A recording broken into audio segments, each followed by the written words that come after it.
Hi guys, maganda at pinagpalang araw po sa ating lahat and welcome back to my channel. Guys, may project tayo ngayon. Gagawa ulit tayo ngayon ng amprak, no? Kaya lang guys, iba ito sa mga naunang ginawa nating amprak. Ito ay mas mababa kumpara dun sa mga nauna. Itong gagawin natin guys, meron itong siding table, ano? So tara guys, bago natin assemblein, pag-usapan muna natin yung kanya-kanyang mga sukat. So ito guys, tinabas na natin, ano? Unahin natin itong dalawang siding mula sa itaas hanggang sa ibaba ay 30 and 1/4 at yung kanya namang lapad ay 21 inches.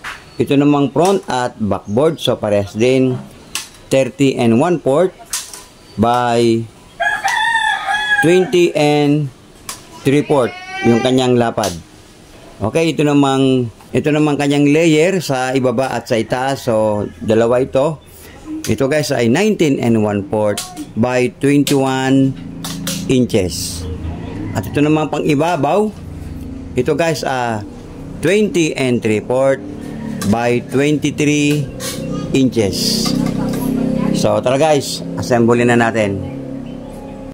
Guys, sa pasimula natin, mapapansin niyo meron tayong nilagay sa pinakailalim niya na stick ng plywood, So guys, dito natin ipapatong yung unang layer, So magkabila niyan guys, silang dalawa na, nilagyan ko na para tuloy-tuloy na lang tayo.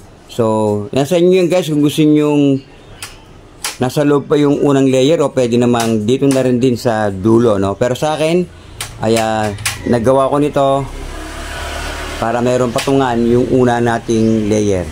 So tara guys.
Okay na guys, nagawa na natin yung buong box. So ito na siya. Buong palibot. Ngayon guys, ang gagawin na lang natin dyan ay gagawa tayo ng layout. Kung saan gagawa tayo ng kanyang pamintuan sa harap at sa likod at itong sa ibabaw. Okay guys, magle-layout lang ako and then ituturo ko sa inyo kung paano mag-layout. Okay? Okay guys, ano ito na yung kanyang mga layout. Ito yung sa front, ito yung sa ibabaw, at ito yung sa siding. So guys, tara, tuloy-tuloy tayo paliliwanag ko. Guys, mula rito hanggang dito sa guhit niya ay 6 inches. No, mula rito hanggang dito. So hanggang sa dulo yan. So 6 inches yan. And then pagdating dito guys, mula rito hanggang dito sa dulo ay 2.5 inches. And then dire-diretso siya dito pababa, pa-slide. Mula dito guys, dito muna tayo para ano. Mula sa ibabaw guys, hanggang dito sa kanyang guhit ay 5 3/4. So tuloy-tuloy yan hanggang dito guys, So yan, nagtagpo na sila. Mula naman dito guys, sa dulo niya hanggang dito ay 4 inches. So yan, 4 inches yan. And then mula naman dito sa ibabaw, mula sa ibabaw hanggang dito ay 4 3/4. So ito yan guys, ito bali itong slot na ito mula dito hanggang dito ay 4 inches. And then mula naman dito, itong point na ito hanggang dito ay 4 3/4. So pagtatagpuin natin sila guys, mula rito sa 2.5 magtatagpo sila. So ayan na. And then guhit papunta rito. Ngayon guys, ito yung ating tatabasin, Yan, magi-slide tayo diyan. Kumuha kayo kahit anong pambilog ninyo. Sa akin, ang ginamit ko diyan yung electrical tape, So dito rin guys, pabilog. Okay? Ito namang balik tayo sa front. Mula naman dito guys, mula sa ibabaw hanggang dito, ito yung ating ikakat para sa pamintuan niya, Ito yung hanggang dito sa baba.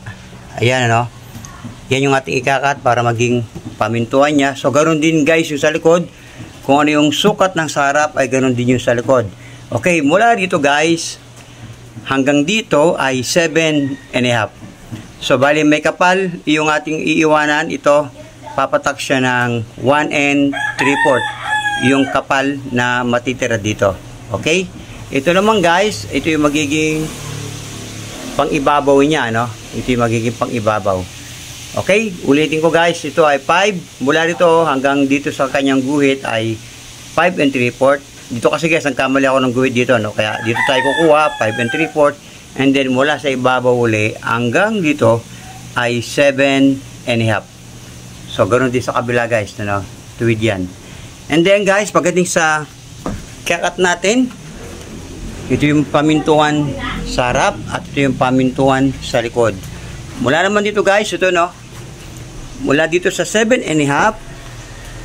So ito 7.5, dire-diretso hanggang dito. So ayan siya. Mula dito guys sa dulo hanggang dito ay 2 inches. Hanggang ganoon din sa kabila, So bali papatak ito ng 2 inches. And then bibilog uli kayo papunta ron. So ganoon din guys sa kabila. So tara guys, tuloy-tuloy tayo, ikakat na natin.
Okay guys, natabas na natin yung pinto sa harap at ganoon din sa likod at yung sa ibabaw.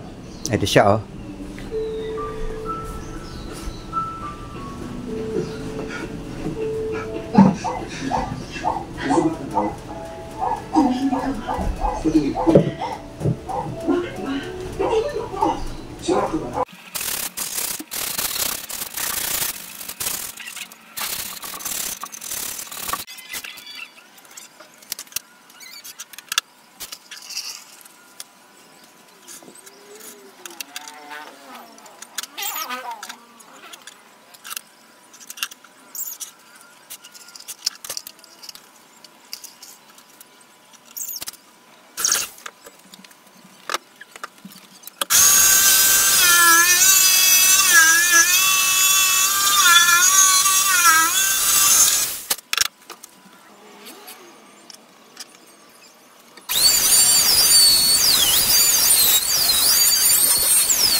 Okay guys, dumating na yung in-order natin galing sa Shopee na kanyang mga accessories. So ito yung ilalagay natin na lock sa kanyang pinto sa harap at likod. Ito yung bisagra, ito na yung handle. So ang kulang na lang ay yung corner. So guys, ito siya, binutasan na natin, hindi ko na nakukunan ng eksena. Hindi ko na nagawa ng video. So guys, madali lang naman yan, kukunin nyo lang naman yung diameter nito, ito. Magkasilaki sila ng butas nitong handle. Ayan, magkasim butas sila. So guys, kukunin nyo lang ito. Ayan, ganyan lang yung pag-install nyan. Kukunin nyo lang yung diameter nitong bilog na to. So ito siya. Ayan. So ganoon din yung sa harapan. Ay, yung sa kabila naman, sa pamintuan. So ganito rin, halos parehas lang. So bago natin guys ay kabit itong maglalagay muna tayo nitong dito sa lagayan ng amplifier. So ganyan. So tara guys, kabit ko na lang guys, hindi ko siguro kukunan ng eksena. Okay.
Okay guys, nakabit na natin yung kanyang side table. Okay na tong ating amp rack. Hinintay na lang natin yung iba pang mga accessories na ikakabit dito sa ating amp rack. Okay guys.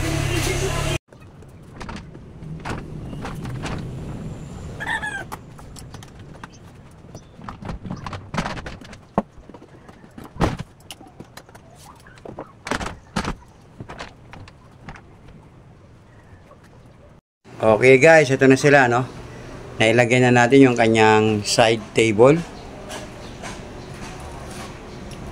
Nakasampay lang yan guys, ayun sa ilalim. Kung bibili kayo nitong bracket o itong table side, ay kasama na yung kanyang mga accessories. Siyempre yung kahoy hindi guys, So ito sila. Nga pala guys, ang sukat ng loob natin ay nasa 22.5 inches, So equivalent sa 12 RU. Meaning ang pwedeng ikarga dyan ay tatlong power amp, dual band na equalizer, isang crossover, isang maximizer, karon din yung power controller, and then yung sa ibabaw niya, dito mo pwedeng ilagay yung mixer or yung TV dito. At sa atin namang table ay yung laptop, ano. So ito sila guys. Okay, kung inyo pong nagustuhan itong ating munting video, huwag niyo pong sanang kalimutan pakipindot ng subscribe button, notification bell, pa-share and pa-like na rin po, at ang pag-ibig, pagpapala po ng ating dakilang Diyos ay sumating lahat. Maraming salamat po. Yeah!